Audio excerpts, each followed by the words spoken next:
Hi everybody, welcome back to my channel. For today's episode, I thought we could talk a little bit about believing when you do not see. It is very easy to believe when good things are happening in your life. When you're getting good grades, when the plan is working as it should, it is really easy to believe in God, to trust in God, to have faith in God, to be thankful and grateful because the things in your life are working the way you want them to. But what happens when you're in a moment of silence? When it seems like all the trouble stuff is coming your way, when it seems like nothing's working out, and you're praying, but you feel like God isn't answering your prayers, God isn't listening. You start to doubt and you start to feel unsure because you think that God has forgotten about you. But in reality, God hasn't. He's behind the scenes working on your next event that's going on in your life, your next accomplishment, your next success. He is working and fitting the pieces of your life together into that one big puzzle that He has called your destiny. Now, when obstacles come your way, you might be wondering, why isn't anything changing? Why is it that I can be praying, I can be reading my Bible, I can be living a good life and doing good deeds, but nothing is changing? Why is this obstacle not changing? God might put obstacles in front of you so then you can be changing, so then you yourself can have that self-improvement, that we may be ready for what God has in store for us. I think as Christians, or just people in general, it can be hard to believe in a God when we cannot see that God for ourselves, when we cannot see Jesus performing miracles as the disciples once did. I think it can be hard to believe when we do not see it. But the thing is, in the Bible, in the scripture, it says that when you don't see something happening but you believe, there is blessing in that. You will be happy when you can do that. I think a story that comes to mind is the story of Jesus and Thomas. When Jesus is resurrected and he's appearing to his disciples, and Thomas says that he will not believe unless he sees Jesus. Now this is in John chapter 20. Now I think that this story is so relatable to every single one of us because we too have not seen Jesus.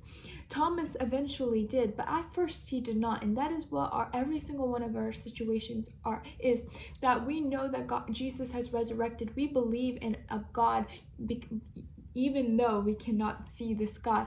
I think that John chapter 20 verse 29 applies to every single one of us and can serve as a motivation and a reminder that we should continue to have faith and we should continue to believe. This is John chapter 20 verse 29. It says, Jesus said to him, "Do you believe because you see me? How happy are those who believe without seeing me?" I think that's literally every single one of us. Every single one of us should be happy because we believe without seeing Him, without seeing the stuff that is happening. There's a saying that goes, seeing is believing. No, I don't think seeing is believing in religion. I think knowing is believing in religion. An example of this would be, if you've ever seen a puppet show, you know that there are multiple different puppets, and there's probably a puppet master who is playing with strings to make these puppets move.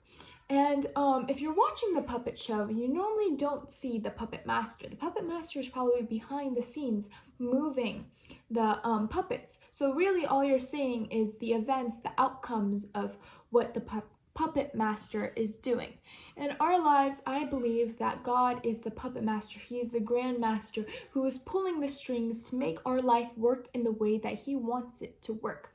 What we have to do as the puppets, as the people who are playing out this life,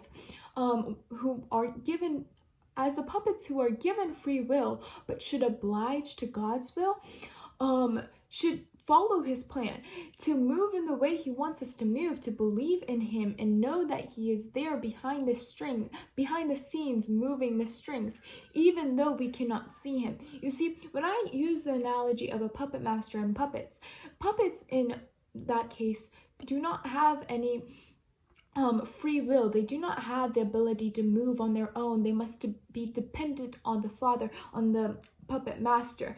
But in our lives, we are given the free will, so we aren't puppets. We aren't mindless minions following God. Instead, we are given the free will, and we should be using this free will to choose God's will, because His will is the right will. And if we are dependent on Him, as puppets are to their puppet master, if we're dependent on Him as children of God to God the Father, then our life will play out in the way in which it was designed to play out, the good way, the right way.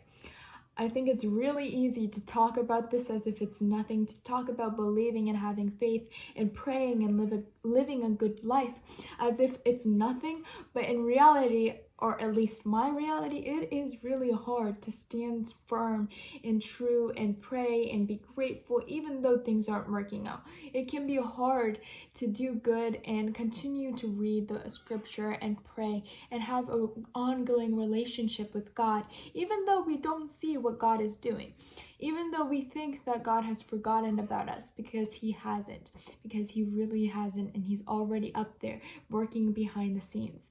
And all we have to do is trust what He's working and leave it alone and give it time, so then He can do what He wants with our life.